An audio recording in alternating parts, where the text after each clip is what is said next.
Hello guys, again welcome na naman dito sa aking YouTube channel. Again, this is Yana. In today's video, isang pautangan online pa rin yung pag-uusapan natin. And ayon sa pautangan na ito, pwede nga daw tayong makahiram hanggang 30,000 pesos or maximum loan amount nga ay 30,000 pesos. Merong loan terms na 3 months hanggang 6 months daw. At 0.01% interest lang or interest rate 0.01% at apply in 2 minutes. Gaano nga ba kaganda ito? Or maganda nga ba talaga yung loan app na ito? So yun yung busisihin natin mga beshi para diba magkaroon kayo ng idea bago nyo subukan. Pero bago ang lahat, panoorin muna natin ito. Subscribe na para makasali sa pa-GCash at cellphone giveaways na mai-announce every 25th of the month. Mechanics 1. Find the 3 words in this video. 2. I-comment ang 3 words in order.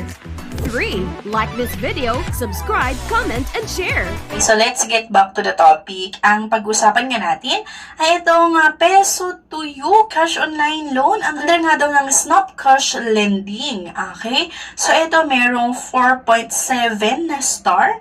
And kung itong star yung pagbabasehan natin, parang okay siya.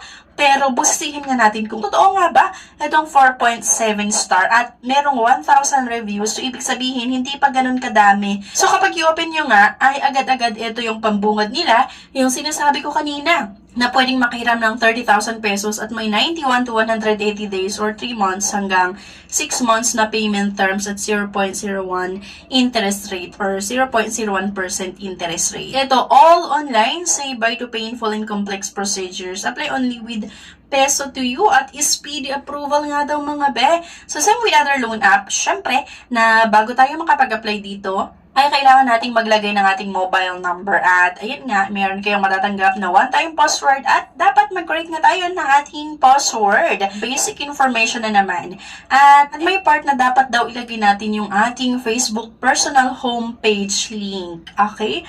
So, totoo ba? And pati messenger, pero optional naman daw itong messenger. Pero itong Facebook ay talagang mandatory ha, kasi wala namang nakalagay na optional.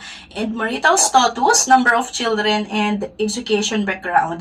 Pero sa akin ha, hindi naman nata kailangan ilagay yung Facebook account. Pero ayan, dito nga daw sa loan app na ito ay dapat ilagay natin yung ating Facebook personal homepage link. Next nga ay yung contact information and then yung authentication. Ayan, type of ID, yung kompletong pangalan at gender, date of birth at meron ngang facial recognition.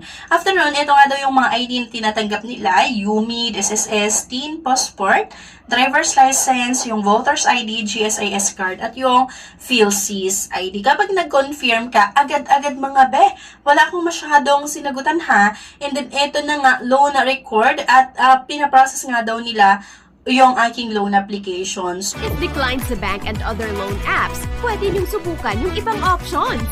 See the links sa description at sa comment section below. Click the link and apply. Disclaimer, try or apply at your own risk.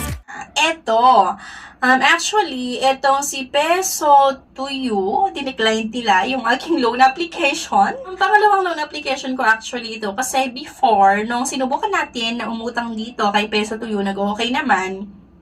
Pero ewan ko ba ngayon, na-declined yung aking loan application. And parang sunod-sunod na rin ha, or medyo marami na rin yung nagde-decline ng aking loan application mga be. Ewan ko kung bakit, pero siguro dahil nga nagtatry tayo. At halos isang number lang yung ginagamit ko sa pagtatry na paglo-loan sa iba't ibang mga loan app nga. Yun pa man, kahit hindi na-aprobahan ng aking loan application, nag-check ako sa Google Play Store at marami yung mga nag-try din naman na umutang dito. At luckily, ay merong nagsabi ng kanilang experience in terms of interest, payment terms, at yung mga service fee.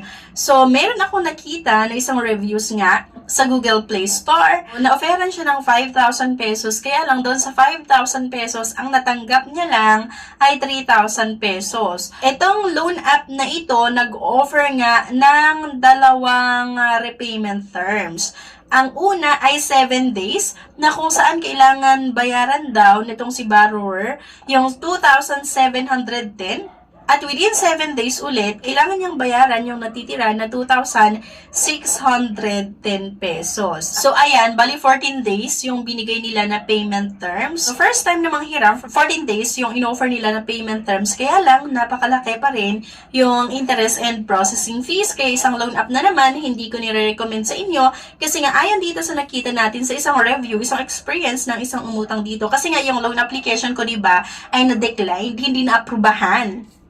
Okay, so dito nga, kung makikita nyo yung date 12/6/2023, ibig sabihin latest lang itong nag-try dito. Kasi December 6, 2023. So sabi niya, they offer a loan of 5,000 pesos. The total amount of repayment is 5,320. They show on the screen, first repayment ay 2,710 payable within 7 days. The second repayment is 2,610 payable another 7 days. The actual money of this burst is 3,000 only. It is a liar. Do not download this app. Okay? Kaya naman hindi ko siya nire-recommend sa inyo. Pero syempre, nasa sa inyo pa rin kung gusto niyo subukan. At sana, kung meron kayong experience, either maganda man or hindi, sa loan app na ito, ay sana i-comment nyo yan para diba, mabigyan na nga natin ng babala yung mga iba na nagbabalak palang subukan na umutang nga sa loan app na ito or kay Peso to You. At least diba, meron silang idea. I mean, and ayan, sana kung meron kayong experience kaya maaaring sa customer service, sa loan app, or sa app mismo, sa collector, or sa agent, ayan, sana i-comment nyo nga. So, sana may nakuha kayo na idea sa video na ito. Please don't forget to click the subscribe button. Sana i-like nyo yung video at huwag nyo kalimutan na i-share. Thank you guys for watching and see you on my next video. Thank you and bye-bye. No time to apply for a bank personal cash loan? Yana's here to help you. I assist pre-qualified clients with basic monthly income at least 25,000 per month. Hassle-free at walang fee. Lahat ng process sa bank gagawin. 2 to 5 banking days lang approval. Loan up to 2 million. Email amawanyana@gmail.com or message my FB page, Yana Insta Review. Note, qualifications may vary subject to the bank's terms and policies.